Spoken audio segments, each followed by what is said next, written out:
السلام علیکم ورحمۃ اللہ وبرکاتہ۔ اعوذ باللہ من الشیطان الرجیم، بسم اللہ الرحمن الرحیم۔ قل ان صلاتی ونسکی ومحیای ومماتی للہ رب العالمین۔ جی ناظرین، آج ہم جس حوالہ سے گفتگو کرنے جا رہے ہیں وہ یہ ہے کٹے کی قربانی۔ جیسا کہ آپ کو پتہ ہوگا کہ جیسے ہی عید الاضحیٰ سال بعد یعنی یہ ذی الحج کے دن آ جاتے ہیں، عید الاضحیٰ قریب آتی ہے، تو اس کٹے کے اوپر بڑی بات چیت ہوتی ہے جی کٹے کی قربانی جائز ہے یا نہیں جائز۔ ناظرین، دکھ والی بات تو یہ تو بندہ پوچھتا ہے کٹے کی قربانی جائز ہے، کرنی چاہیے یا نہیں کرنی چاہیے، ان کو یہ نہیں پتا ہوتا کہ ہمارا عقیدہ بھی توحید ہے کہ نہیں ہے۔ جو مین چیز ہے ہمارا عقیدہ توحید، جیسا کہ میں نے شروع میں آیت پڑھی ہے، قل ان صلاتی ونسکی ومحیای ومماتی للہ رب العالمین۔ اللہ رب العالمین فرما رہے ہیں میرے پاک پیغمبر جناب محمد رسول اللہ صلی اللہ علیہ وسلم فرما دیجئے، میری نماز، میری قربانی، میرا جینا، میرا مرنا اللہ رب العالمین کے لیے۔ یہ تو پوچھتے ہیں کہ کٹے کی قربانی، یہ نہیں کبھی ہم نے جا کے علماء سے یعنی مولوی کرام سے یہ نہیں پوچھا کہ توحید کیا ہے۔ جیسا کہ آپ معاشرے کے اندر دیکھیں گے یہ کس کے نام کے اوپر ہے جی، یہ 11ویں والے سرکار کے، یہ کس کے ہے جی، فلاں بابا جی کے نام پہ۔ کیا نبی پاک صلی اللہ علیہ وسلم نے اس چیز کی اجازت دی ہے کہ آپ غیر اللہ کے نام کے اوپر جانوروں کو ذبح کریں؟ میں چاہتا ہوں قبل اس سے کہ آگے گفتگو کروں، آپ کو کٹے کی قربانی کے حوالہ سے مرزا علی انجنی حافظہ اللہ تعالی کی گفتگو سنواتے ہیں، پھر انشاءاللہ ناظرین اسی حوالہ سے ہم بھی گفتگو کریں گے۔ تو آئیے ناظرین مل کے گفتگو سنتے ہیں۔ علی بھی اگلا سوال ہے، جانوروں کی کون سی سپیشیز یعنی اقسام ہیں جن کی قربانی دی جا سکتی ہے اور ان جانوروں میں کتنے لوگ شریک ہو سکتے ہیں؟ 4 قسم کی سپیشیز ہیں جی جس کے اوپر اتفاق ہے، جو سورۃ الانعام میں اللہ تعالیٰ نے 8 جانوروں کا ذکر کیا ہے جوڑوں کی فارم میں، تو وہ ٹوٹل 4 جوڑے بنتے ہیں۔ سورۃ الانعام کے اندر ہے بہیمۃ الانعام، بے زبان مویشی، اس میں کہا گیا کہ بھیڑ اور بکری اور گائے اور اونٹ، یہ 4 ہے۔ باقی وہ جو مینڈا ہے وہ بھیڑ والی کیٹیگری میں فال کرتا ہے۔ یہ 4 جوڑے بن کے 8 ہو گئے، تو یہ 4 سپیشیز ہیں جن کی قربانی ہے، بھیڑ، بکری، گائے اور اونٹ۔ اب اس میں یہ بھی کوئی تفریق نہیں ہے کہ میل ہے یا فیمیل، اس میں پریفر یہ ہے کہ دودھ دینے والی جانور کو نہ ذبح کیا جائے، دوسرے کو ہی کیا جائے، لیکن فیمیل کی بھی قربانی لگ جاتی ہے۔ تو یہ 4 اقسام ہیں، اور اس میں سے بھیڑ اور بکری جو ہے وہ ایک ایک بندے کی طرف سے یا ایک ایک خاندان کی طرف سے ہوگی۔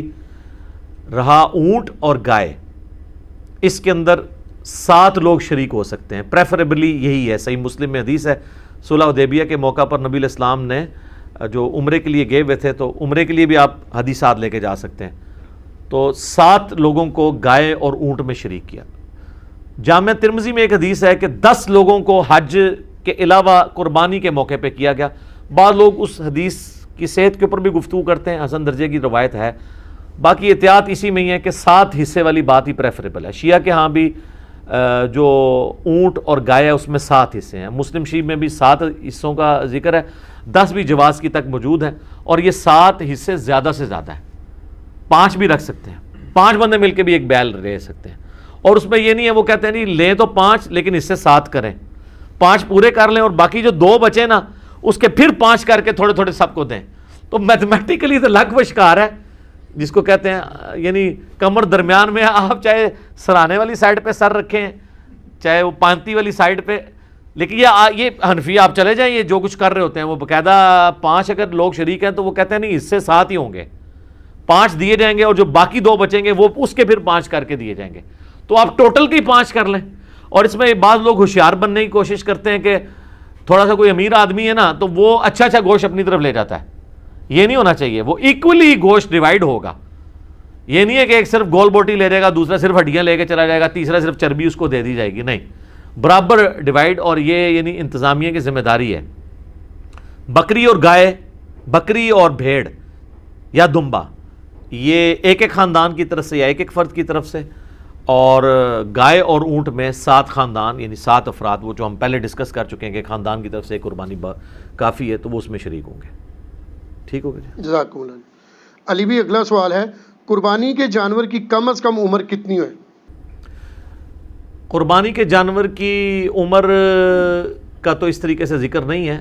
صحیح مسلم میں حدیث ہے کہ قربانی صرف مسنہ کی ہوگی. مسنہ کہتے ہیں دوندا جانور جس کے 2 دانت نکلے ہوئے ہوتے ہیں. اب بکری یا بکرا جو ہے یہ 1 سال گزارنے کے بعد دوسرے سال میں دوندا ہوتا ہے، 14 مہینے میں یا 16 مہینے میں. گائے جو ہے وہ 2 سال گزارنے کے بعد تیسرے سال میں جا کے مسنہ بنتی ہے. اونٹ جو ہے وہ 4 سال گزارنے کے بعد 5ویں سال میں مسنہ ہوتا ہے. اس میں نشانی یہ ہوتی ہے کہ آپ اگر اس کا منہ کھولیں نا تو سینٹر میں 2 بڑے دانت آپ کو اوپر نکلے ہوئے نظر آتے ہیں. اب جن لوگوں کو عموماً پہچان نہیں ہے نا تو وہ تو اگر کوئی موٹا تازہ کھیرا بکرا بھی ہو یعنی جو دوندا نہیں ہے، اس کے سائیڈ والے دانت اگر توڑ دیے جائیں، سینٹر میں 2 دانت رکھے جائیں تو اس کو دوندا کر کے کوئی بیچ دے، لادہ بات ہے. وہ تو سائز ہی بہت بڑا فرق ہوتا ہے. جو عام جو سال والا جو بکرا ہے یا جو دوندا نہیں ہوا ہوا اس کے تو چھوٹے چھوٹے دانت ہوتے ہیں، یہ تو 2 بڑے دانت نکلتے ہیں نیچے کی سائڈ پہ، وہ آپ یوں کر کے دیکھ سکتے ہیں. تو کم از کم مسنہ ہونا چاہیے اور پریفریبل بھی یہی ہے. بعض اوقات 4 سال کا بھی ہوتا ہے تو 4 اس کو چوگا کہہ دیتے ہیں، 4 دانت نکلے ہوئے ہیں، وہ پریفریبل نہیں نہ ہو، اس کا گوشت اتنا اچھا ہوتا ہے. بہترین جانور جو ہے وہ دوندا جانور ہے جس کے 2 دانت نکلے ہوئے ہوں، یہ اس کی عمر ہونی چاہیے. باقی جو کہتے ہیں نا جی یہ پکا کھیر ہے، وہ ہے حدیث مسلم شریف میں، اسی میں آگے الفاظ ہیں کہ مسنہ کی قربانی کرو اور اگر تمہیں جانور نہ ملے تو جزع 1 سال کا بھی کفایت کرے گا. جزع کہتے ہیں بھیڑ یا دمبا جو 1 سال کا ہو. اور امام ترمذی بھی اس حدیث کو لے کے ہیں، نیچے انہوں نے کمنٹس کیے ہیں کہ اس میں بکری یا بکرا شامل نہیں ہے، صرف بھیڑ اور دمبے کے لیے ہے کہ وہ 1 سال کا بھی چل جائے گا، وہ بھی اس صورت میں اگر کسی کو مسنہ دوندا جانور نہ ملے. کیونکہ جزع کا لفظ مینڈے کے اوپر، بھیڑ کے اوپر، دمبے کے اوپر بولا جاتا ہے، بکرے کے اوپر، بکری کے اوپر نہیں بولا جاتا، نہ گائے کے اوپر. چاہے وہ جتنی مرضی کو موٹی تازی گائے ہے یا کوئی بیل ہے اور وہ نہیں ہے دوندی تو یا دوندا تو آپ اس کی قربانی نہیں کر سکتے. نشانی اس کے دانتوں کا چیک کرنا ہے. سال عمر کہتے ہیں جی پکا سال کا، یار ہمیں پتہ ہے سال کا ہے. سال کے بعد تو کوئی بکرا جو ہے نا وہ دوندا ہوتا ہے. عموماً تو یہ 14ویں 13ویں 14ویں مہینے میں جا کے، بعض 15ویں مہینے میں جا کے اس کے 2 دانت نکلتے ہیں. یہ سال والا کنسیپٹ ہی غلط ہے. سال میں تو دوندا ہوتا ہی نہیں ہے جانور. سال کا کنسیپٹ اس حدیث میں جزع کے لیے تھا. جزع، جیم ذال عین اور اینڈ پہ ہا آپ کہہ لیں یا تا کہہ لیں، اور وہ ہے بھیڑ، دمبا اور مینڈا. بکری، گائے، اونٹ اس میں شامل نہیں. ٹھیک ہو گیا؟ جزاک اللہ. علی بھی اگلا سوال ہے، کیا اونٹ اور گائے میں 10 لوگ بھی شریک ہو سکتے ہیں؟ پریفریبل تو یہی ہے کہ 7 لوگ شریک ہوں. اس پہ میں نے کافی تحقیق کی ہے. اہل تشیع کے ہاں بھی 7 ملتا ہے، ہمارے ہاں بھی اہل سنت میں صحیح مسلم میں حدیث ہے صلح حدیبیہ کے موقع پر نبی علیہ السلام نے گائے اور اونٹ میں 7 لوگوں کو شریک کیا. البتہ ترمذی میں ایک روایت ہے کہ عید قربان کے اوپر 10 کو شریک کیا. بعض محدثین کہتے ہیں کہ عید قربان پہ 10 شریک ہو سکتے ہیں لیکن حج کی قربانی میں 7 سے زیادہ لوگ شریک نہ ہوں. تو بہتر یہ ہے کہ اس کو 7 تک ہی رکھیں. 7 والا قول ہی زیادہ مضبوط ہے. 10 بھی کو کر لیتا ہے اس کے اوپر فتویٰ نہیں لگاتے. اور یہ زیادہ سے زیادہ ہے 7 حصے. 5 بھی ہو سکتے ہیں، 3 بھی ہو سکتا ہے، ایک بندہ بھی ایک گائے دے سکتا ہے. زیادہ سے زیادہ 7 ہے. ٹھیک ہو گیا؟ صحیح. علی بھی اگلا سوال ہے، کیا 2 بھائی مل کر ایک بکرا قربان کر سکتے ہیں؟ 2 بھائی مل کے ایک بکرا نہیں قربان کر سکتے کیونکہ 2 خاندان الگ ہے نا. 2 بھائی مل کے ایک بیل تو دے سکتے ہیں کہ اس میں 2 حصے رکھ لیں. 7 تو زیادہ سے زیادہ ہے نا. 2 بھی رکھ سکتے ہیں، آدھا اس کا آدھا میرا. لیکن بکری میں 2 نہیں نہ شریک ہو سکتے کیونکہ ایک پوری جان آپ نے ایک خاندان کی طرف سے دینی ہے بکرے کی کیس میں، کیونکہ اس میں تو حصہ ہی ایک ہوتا ہے.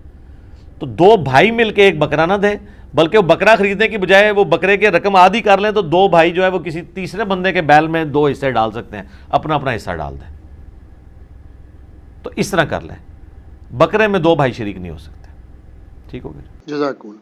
علی بھائی اگلا سوال ہے، کیا بھینس یا بھینسے کی قربانی دینا بھی جائز ہے؟ اچھا، بھینس کے بارے میں اکثر پوچھ رہے ہوتے ہیں نا. وہ لوگ پوچھ رہے ہیں کہ انہوں نے خود بھی کبھی بھینس کی قربانی نہیں دی ہوتی. قربانی تو ہمیشہ بھینسے کی ہو رہی ہوتی ہے. کٹے دی تو کہتے ہیں جی پوچھیں جی بھینس کی قربانی ہو جاتی ہے. بھینس کی کون قربانی کرتا ہے؟ بھینس تو دودھ دے رہی ہوتی ہے. یہ جو پوچھ بھی رہے ہوتے ہیں ان کو کہ ذرا منڈی میں بھینسیں آئی ہوتی ہیں بکنے کے لیے یا بھینسیں آئے ہوتے ہیں؟ پہلی تو یہ پھکی ہے. جو پوچھے نا بھینس کی قربانی ہوتی ہے ان کو جی بھینس دی تو تسی بھی نہیں دیں دے. یہ حنفی پوچھ رہے ہوتے ہیں نا بھینس حلال ہے یا حرام ہے. تو میں نے بہت پہلے ایک ویڈیو ریکارڈ کروا دی ہے گھوڑا، بھینس، کینگرو، مرغی، انڈا، اس کے اوپر ایک ایک چیز میں نے کلیئر کی ہے. اور میں نے اس میں بتایا کہ آپ مجھے پہلے فقہ حنفی میں بتایا نا کینگرو حلال ہے یا حرام ہے. تو امام حنیفہ نے تو کینگرو دیکھا ہی نہیں، ان کو تو پتہ ہی نہیں تھا. ظاہر اس زمانے میں تو آسٹریلیا کہاں تھا. آسٹریلیا تو زیادہ منظر عام پہ آیا جب یہ برٹن امپائر تھی، انہوں نے وہاں پہ جا کے وہ اپنے جو بھی ایک عیاشی کا اڈا بنایا تھا. تو آسٹریلیا تو اس وقت سامنے آیا تو کینگرو لوگوں کو پتہ چلنا شروع ہوا. پہلے لوگوں کو تو کینگرو کا پتہ ہی نہیں تھا.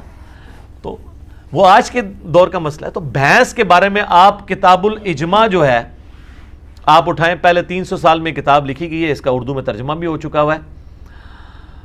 اس میں باقاعدہ لکھا ہے کہ اس بات پہ اجماع ہے کہ بھینس جو ہے وہ گائے کے حکم میں داخل ہے اور یہ بہیمۃ الانام میں آتی ہے.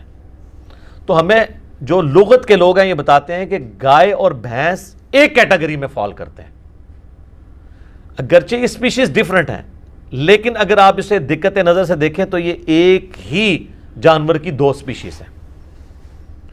عرب کے اندر گائے پائی جاتی ہے، ہمارے یہاں پہ بھینس پائی جاتی ہے.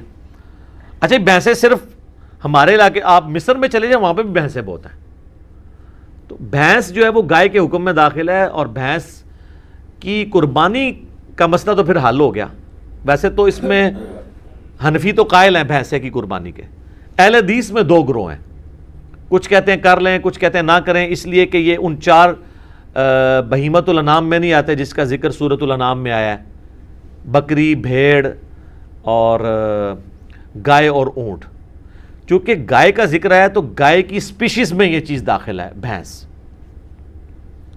جاموس اسے کہا جاتا ہے عربی میں، البقرہ اس کے لیے یہ جاموس ہے. تو جاموس اسی کیٹیگری میں فال کرتی ہے.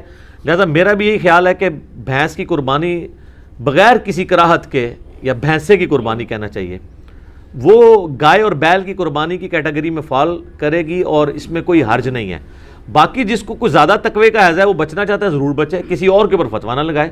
میں جن دنوں میں یہ کہتا بھی تھا کہ بہتر ہے کہ اس کی نہ دیں، میں اس وقت بھی یہی کہتا تھا. 2012 میں میری ایک ویڈیو ریکارڈ ہوئی تھی قربانی کے اوپر، مسئلہ 52. اس میں نے کہا تھا کہ ہم فتویٰ کسی پہ نہیں لگاتے، اگر کوئی دینا چاہتا ہے بھینس کی قربانی ضرور کرے. باقی پریفریبل ہے، بعض لوگ اس میں آرگومنٹ کرتے ہیں، میں نے بھی کیا تھا کہ ہرن کو ہم بکری کی کیٹیگری میں لا کے پھر ہرن بھی بہیمۃ الانام میں آتا ہے، کیونکہ اس کے بھی وہ پتہ نا پاؤں کے کھر کٹے ہوئے ہوتے ہیں. یہ بہیمۃ الانام کی نشانی ہے کہ وہ 2 کھر یوں کٹا ہوا ہوتا ہے، کٹ والا پاؤں ہوتا ہے ان کے.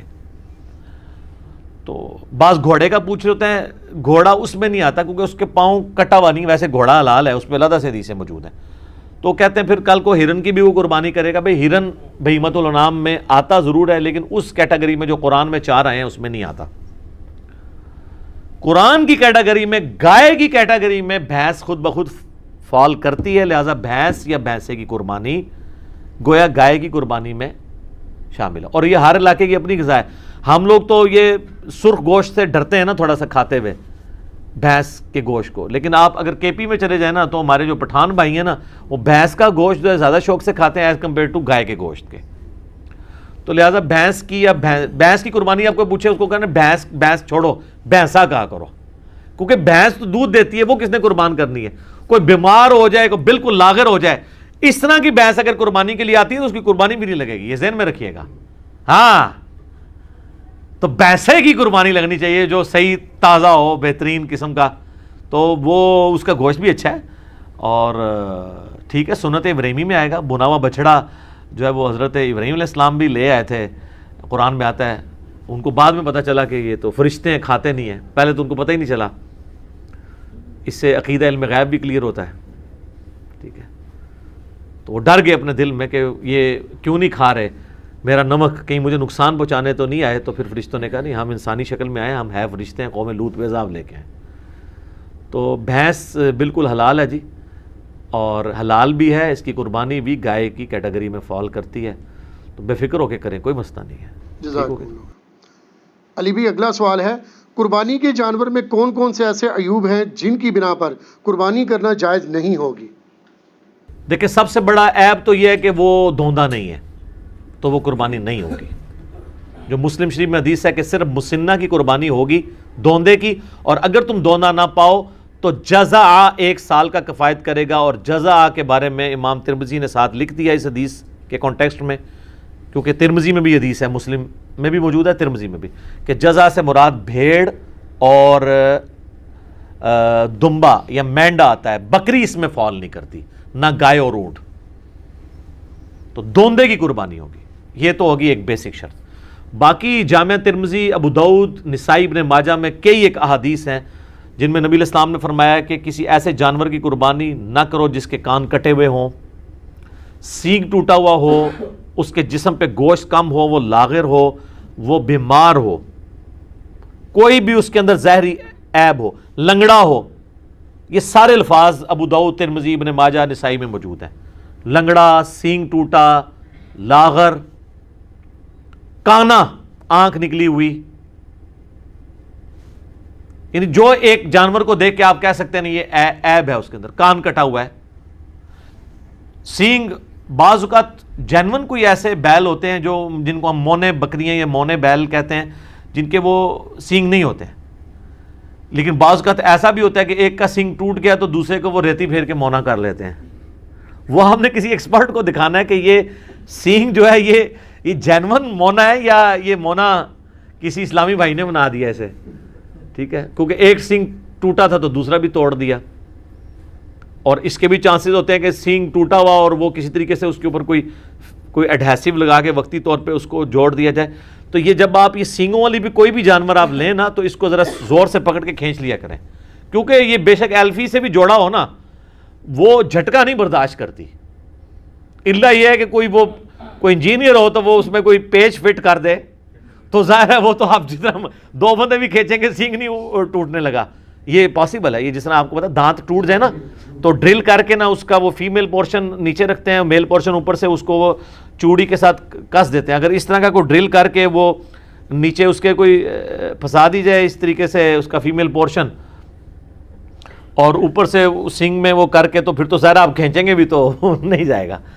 تو بہرحال اس میں تسلی کریں، اس لیول پہ تو خیر بہت کوئی سمجھدار ہوا تو وہ جائے گا، ادروائز زیادہ تر تو وہ جس طریقے سے جوڑتے ہیں تو مونا بکرا ہو یا سینگ والا ہو، دونوں کو چیک ضرور کر لیا کریں کہ یہ عیب جو ہے نا اس کے اندر موجود نہ ہو۔ تو اس طرح کے عیوب جب ہوں گے، کان کٹا ہوا ہوگا، کانا ہوگا، یا اس کی ٹانگ ٹوٹی ہوئی ہوگی، یا لاغر ہوگا، بیمار ہوگا، پھر اس کی قربانی نہیں لگے گی، کیونکہ لن تنالوا البر حتی تنفقوا مما تحبون، تم نیکی کے کبھی بھی اعلیٰ درجے کو نہیں پا سکتے جب تک کہ اپنی پسندیدہ چیزیں اللہ کی راہ میں قربان نہ کر دو۔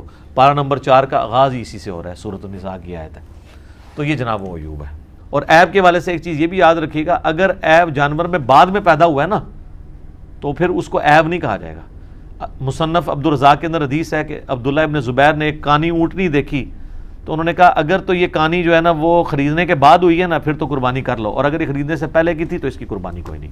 اس طرح کوئی زخمی ہے، کوئی جانور چھلانگ مار کے ٹانگ توڑ لی ہے اس نے اپنی اور بعد میں زخمی ہوا ہے خریدنے کے بعد، تو اس کی قربانی لگ جائے گی، پہلے سے تھا پھر نہیں لگے گی۔ ٹھیک ہوگا جی، جزاکم اللہ۔ علی بھی اگلا سوال ہے، اگر قربانی کا جانور زخمی ہو جائے، بیمار ہو جائے یا پھر مر جائے تو کیا نیا جانور خریدنا ضروری ہوگا؟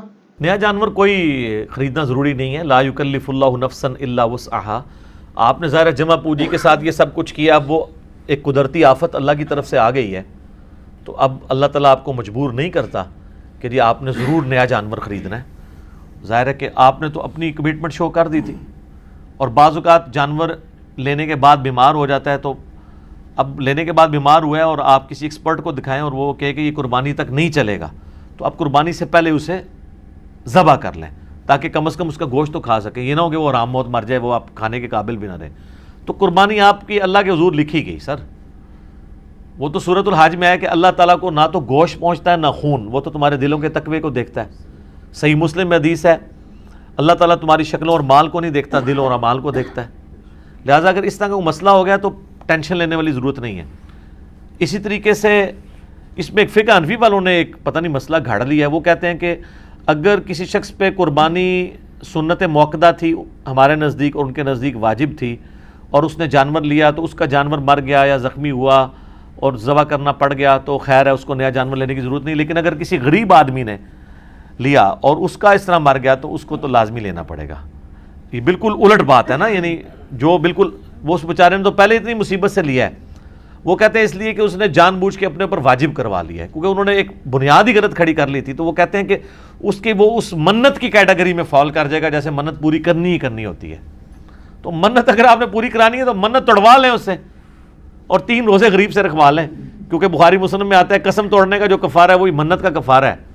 تو وہ بلکہ قرآن میں سورہ المائدہ کی آیت نمبر 89 کے اندر یہ کفارہ آیا ہے.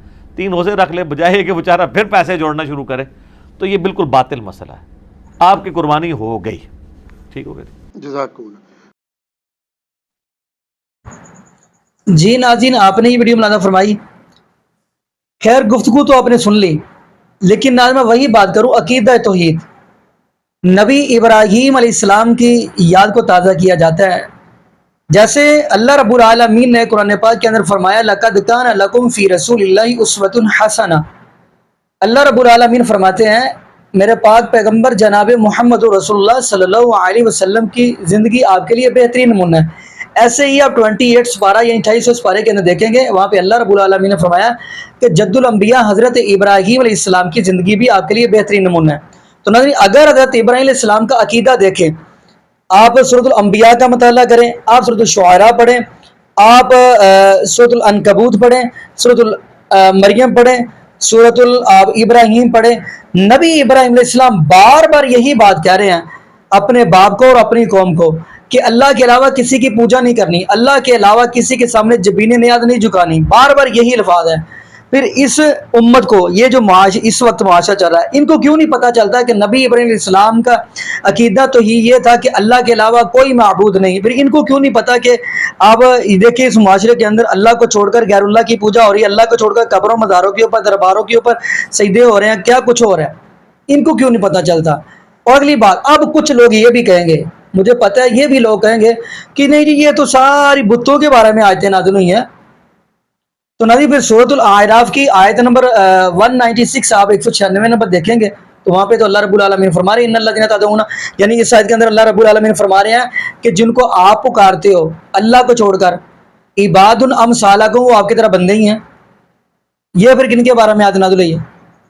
فرمایا جن کو تم پوج رہے ہو، جن کی تم پوجا پاٹ کر رہے ہو، وہ آپ کی طرح بندے ہی ہیں. ناظرین اگر آپ قربانی کرنی ہے شرط یہ ہے کہ آپ کا عقیدہ توحید ہو. اب یہ بات میں نے کیوں کی، آپ دیکھیں گے عید الاضحیٰ کے دن کچھ لوگ قربانی کرتے ہیں جی اب جی یہ 11ویں کے نام کے سرکار کا ہم ختم بھی ساتھ ہی دلوا دیں. اب دیکھیں گے قربانی ہم کر رہے ہیں اللہ رب العالمین، کیونکہ نبی پاک صلی اللہ علیہ وسلم فرما رہے ہیں، بلکہ اللہ رب العالمین کہہ رہے ہیں میرے محبوب الاسلام آپ کہہ دیجئے قل ان صلاتی و نسکی و محیای و مماتی للہ رب العالمین. کیا میرے محبوب الاسلام آپ فرما دیجئے میری نماز، میری قربانی، میرا جینا، میرا مرنا اللہ رب العالمین کے لیے. لیکن نہیں، یہ جو ہے نا یہ طبقہ آج اس معاشرے کے اندر دیکھے کہ ایسا طبقہ وہ کہتا نہیں جی قربانی ہم 11ویں والے سرکار کے نام کی کریں گے. تو ان کو یہ نہیں پتہ چلتا انما حرم اللہ علیکم المیتۃ والدم ولحم الخنزیر وما اہل به لغیر اللہ. کیا کیا ناظرین ان کو سمجھائے. باقی ناظرین یہاں پہ یہی دعا کرتے ہیں اللہ پاک ہمیں نبی پاک صلی اللہ علیہ وسلم کی شریعت کے مطابق زندگی گزارنے کی سیکھ دے، اور اللہ پاک ہمیں 5 وقت کا پکا سچا نمازی بنا دے، اور جتنے بھی بے اولاد جوڑے ہیں اللہ پاک سب کو نیک نورینہ صحت تندرستی والی ایمان والی لمبی زندگی والی اولاد عطا فرما دے. جزاکم اللہ خیرا، احسن الجزاء. السلام علیکم ورحمۃ اللہ وبرکاتہ.